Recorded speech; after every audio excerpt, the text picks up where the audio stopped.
அவர் ஏன் மக்களை சந்திக்கல, அவர் ஏன் வெளியில வரலன்றது மக்களுக்கு தெரியும் சார். ஏமாத்த முடியாது. இது அந்த காலம் கிடையாது. நீ ஏமாத்தின்னு இருக்குது மக்களுக்கு தெரியும். அவர் வெளியே வரல, இல்ல அவரை வெளியே வர இவங்க அனுமதிக்கல. விஜய் வந்து வெளியே வராத விஜய் எங்க இருக்கிறார் சொல்லுங்க? தமிழக வெற்றி கழக தலைவர் இப்ப எங்க இருக்கிறாரு? எங்க சார் இருக்கிறாரு? அமெரிக்கால இருக்கிறாரா, லண்டன்ல இருக்கிறாரா, ஜெர்மன்ல இருக்கிறாரா, ஜப்பான்ல இருக்கிறாரா? எங்க இருக்கிறாரு? இல்ல ஏதாவது பெரிய ஒரு தீவுல போக்கான்னு இருக்கிறாரா? தனி பிளைட் எடுத்துன்னு போய் எங்க இருக்கிறாரு? சென்னையில தானே சார் இருக்கிறாரு. தமிழ்நாட்டின் தலைநகர்ல சென்னையில மக்களோட மக்களை தான் சார், அவர் வீட்டுல தானே சார் இருக்கிறாரு. இது சின்ன விஷயம் சார். இது அவர் வெளியே வர நீங்க அனுமதிக்கல. அவர் மக்களை சந்திக்கிறது நீங்க அனுமதிக்கல. நீங்க பயப்படுறீங்க. பயம்.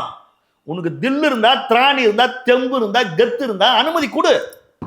நீ அனுமதி கொடு மாவன. புரியுதுங்களா? பயம் சார், பயம், அச்சம். ஆனா இதெல்லாம் வெற்றி பெறாது. புரியுதுங்களா? நீ எவ்வளவு திட்டம் போட்டாலும் நான் தான் சொல்றேன் சார், அவர் முகம் ஒன்று போதும் சார். அந்த முகம் ஒன்று போதும்.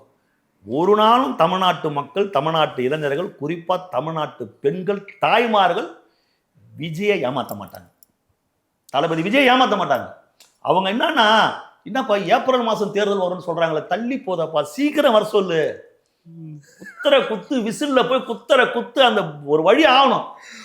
தயாரா இருக்கிறாங்க சார். பார்த்துட்டாங்க சார் இவங்களெல்லாம். இவங்க பண்ற அராஜகம், அட்டுழியம், அநியாயம், அக்குறுமம் எல்லாத்தையும் மக்கள் பார்த்துன்னு இருக்கிறாங்க. சரிங்களா?